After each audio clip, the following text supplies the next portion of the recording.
시장 전반에 대한 이야기 나눠 듣도록 하겠습니다. 김동섭의 인사이트 시간입니다. 안녕하세요, 김동섭님. 네, 안녕하세요. 지난주 후반 들어 뉴욕 증시의 사상 최고치 랠리에 제동이 걸리기 시작했는데요. 찬물을 끼얹는 발언이 쏟아지면서 또 하락했다고요. 네, 지난주의 상승은 사실은 금리 인하의 기대감, 이게 굉장히 중요했죠. 근데 이제 실적 시즌이 다가오면서 이 이슈가 이제 실적으로 넘어가야 되는데 실적으로 넘어가지 못했어요. 특히 그 제롬 파월이 금리 인하 가능성을 거의 100% 확신하는 모습을 보였고, 거기에 이제 뉴욕 연은총재인 존 윌리엄스가 예방적 금리 인하 이러면서 금리 인하에 대한 발언을 아주 강화했죠. 그래서 시장에서 이제 실적으로 넘어가겠구나라고 생각했는데 이게 실적으로 가질 않습니다. 존 윌리엄스가 이런 얘기를 합니다. 금리 인하의 힌트를 준 건 아니다라는 표현을 합니다. 이게 도대체 무슨 의미가 있을까라는 생각을 해봐야 되겠죠. 한 발 뺀 것 같습니다. 제롬 파월 같은 경우에는 일단 외통수 방향으로 가고 있는 상태에서 새로운 연은총재가 거기에 대해서 약간 동의성 발언을 좀 했는데, 발언하고 하루 만에 발을 뺐다는 것은 연준 내에 이상 기류가 있지 않을까? 이런 생각을 해볼 수 있겠죠. 그러니까 연준도 금리 인하에 대한 생각을 많이 하지만 연준 내부의 많은 의원들 중에서는 또 명분이 없다라고 생각할 수 있겠죠. 아시겠지만 금리 인하라는 것은 예방적으로 하는 경우가 참 드물었어요. 항상 결과를 보고 일정 부분의 추세적인 부분을 봤을 때 그 방향성을 제시했지 사전에 예방을 한 적은 없다는 거죠. 그렇기 때문에 모험을 해야 되는 상황이라서 아마도 연준 내부에서도 또 다른 의견이 있지 않을까. 그렇다면 한편으로 이런 생각을 할 수 있죠. 이달에 FOMC 회의가 30일, 31일 날 있는데 이번 회의에서 금리 인하가 없나? 라는 생각도 할 수 있죠. 만약에 금리가 없으면, 인하가 없으면 이제 두 가지를 생각할 수 있습니다. 하나는 일단 미국에서 실망 매물이 상당히 나올 것 같고요. 두 번째로는 우리나라가 먼저 선 금리 인하를 했잖아요.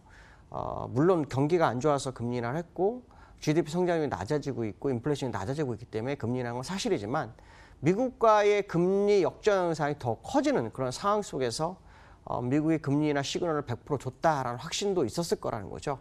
그렇기 때문에 그렇게 되면 이제 시장이 굉장히 혼란스러운 상황으로 갈 수 있다. 그렇기 때문에 지난주 금요일 날 존 윌리엄스의 발언은 시장을 상당히 흔들 수 있는 재료가 될 수도 있겠다라고 봐야겠죠. 어쨌든 FOMC 회의가 앞으로 한 7거래일 정도 남아있는 상태인데 그 결과를 우리는 좀 확인해 볼 필요성이 있고요.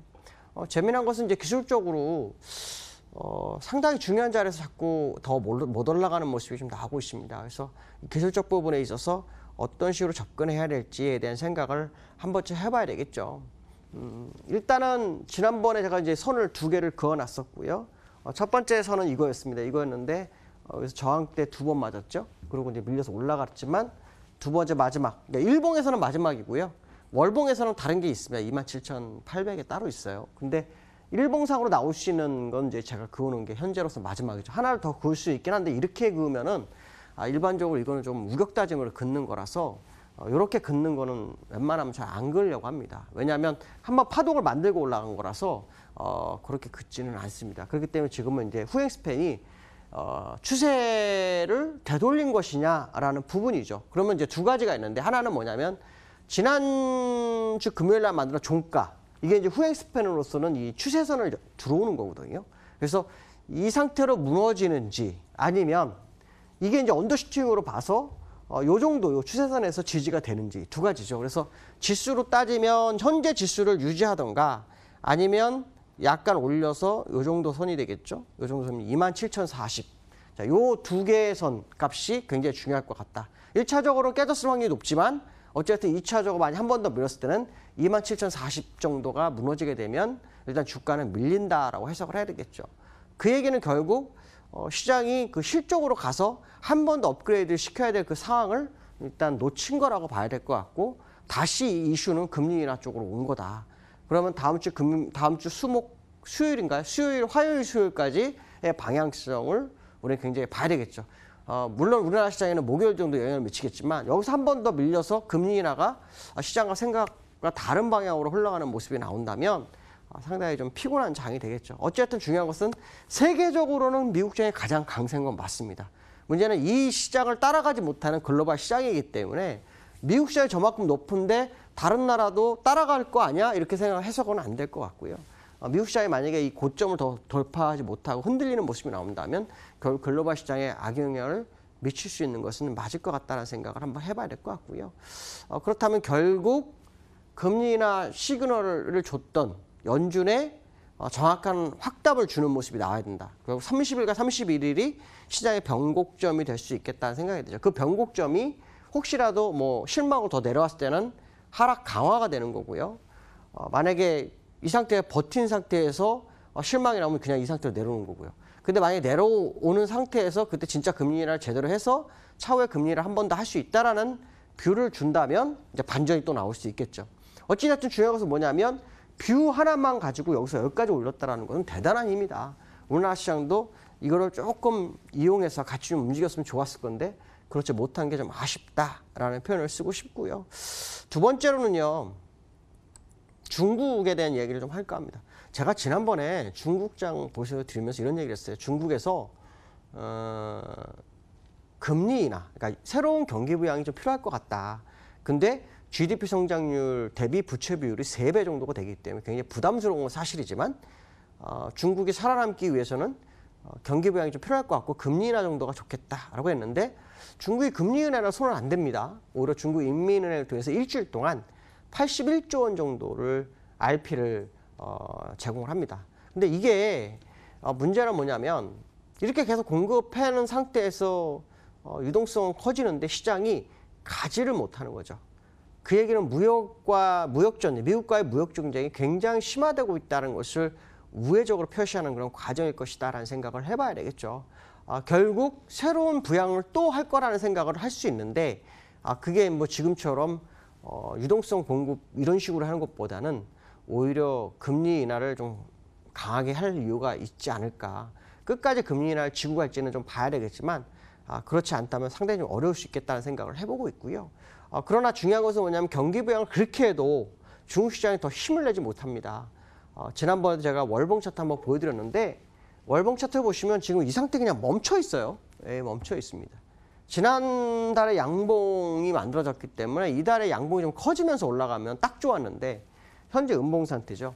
아직도 한 이번 주하고 다음 주 수요일까지의 시간이 남아있긴 하지만 어쨌든 중요한 것은 뭐냐면 경기 부양치고는 중국 시장이 전혀 가지 못하고 있는 모습이다라고 판단한다면 웬만한 부양책으로는 못 올릴 것 같다. 그러니까 유동성 뭐 81주 이게 아니라 금리로 시장을 흔들지 않으면 중국장도 상승에 매우 제한될 수 있다라는 걸 생각할 수 있죠. 다만 무역협상이 어느 정도 일단락 되면서 부양책 힘을 받으면 생각지 않은 상승이 나올 수 있습니다.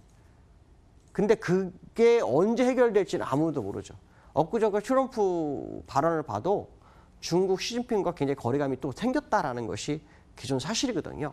그러니까 이런 부분들을 본다면 중국의 경기 부양은 계속될 것 같다라는 생각을 해볼 수 있죠. 문제는 이런 식으로 뭐 유동성 살짝 놓다 뺐다 하는 것보다는 금리 쪽으로 손을 대야 될 거다. 지준율도 먹히지 않을 거라는 생각을 해야 됩니다. 그러니까 그만큼 이제 중국 시장도 투자가들이 영리해진 거거든요.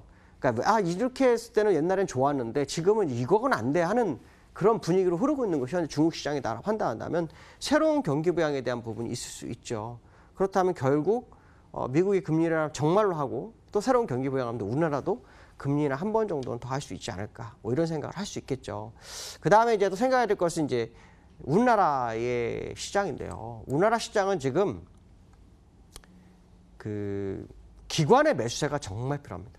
지난번에 제가 한번 말씀드렸었죠. 근데 기관이 지난번 매수하다 말아버린다면 주가 안 갑니다. 그렇죠? 지금 기관의 매수세가 정말 필요한데 외국인들의 매수는 지금 들어오고 있어요. 오늘도 1240억 정도 매수하고 있고요. 프로그램도 1290억을 매수하고 있어요. 근데 기관이 들어와야 돼만이 일단 시장이 올라갑니다. 기관 중에서도 연기금 가장 중요하긴 하죠. 근데 우리나라 시장은요, 패턴이 있어요. 외국인이 아무리 많이 사도 외국인의 선물 매수와 기관의 현물 매수가 없으면 시장의 폭발력은 굉장히 약했던 게 과거의 우리나라 시장의 모습이었거든요. 그렇기 때문에 사실 지금은 이 기관들의 매수세가 굉장히 중요하다. 특히 기관들을 보시면은 지금 외국인 1,450억 사죠. 근데 기관은 860억을 매도를 합니다. 물론 종가에 바뀔 수 있는 건 사실이에요. 그러나 분명한 것은 뭐냐면 시장의 방어적 세력이었던 기관이 손을 놓으면 그 매물을 외국인이 다 받아가기 어려울 거라는 생각을 해봐야 돼요. 그래서 기관들이 어떤 오랜 장시간으로 보면 지금은 매수를 해줘야 됩니다. 매수를 충분히 해주고 주가를 끌어올려야 돼요. 근데 제가 이제 이 말씀 왜 드리냐면 연기금이 지난번에 많이 매수하고 팔 때는 얼마 안 팔았어요. 그렇기 때문에 연기금은 정말 잘 봐야 됩니다. 연기금이 갑자기 매수를 확 전환하면 생각지 않게 반등이 들어올 수 있어요. 아마 이게 이제 금리 쪽에 포인트를 맞출 수 있거든요. 그러니까 그 시점이 만약에 미국이 30일과 30일 금리 인하 하면 아마 그 영향이 시작이 될 거고요. 금리 인하 안 하면 오히려 매도 물량이 더 출회되겠죠. 그러니까 사실 전 세계 시장은 진짜 중요한 날짜가 이달 말일 정도에 있다는 거죠. 물론 뭐 ECB 통화 정책이나 이런 걸 다 말아볼 수 있지만 그다 의미가 없고요. 지금 키포인트는 딱 금리 인하로 간 겁니다. 그러니까 미국의 금리 인하가 되는 시점에서 기관이 들어오는지 안 들어오느냐에 따라서 국내 시장의 방향성이 나옵니다. 근데 만약에 그때 들어오는 게 세진다면 일단 시장은 다운그레이드가 아닌 업그레이드 쪽으로 조금 갈 수 있는 부분을 열어두고 보시는 것도 나쁘지 않을 것 같다라고 말씀드리고 싶습니다. 여기까지 하겠습니다. 감사합니다.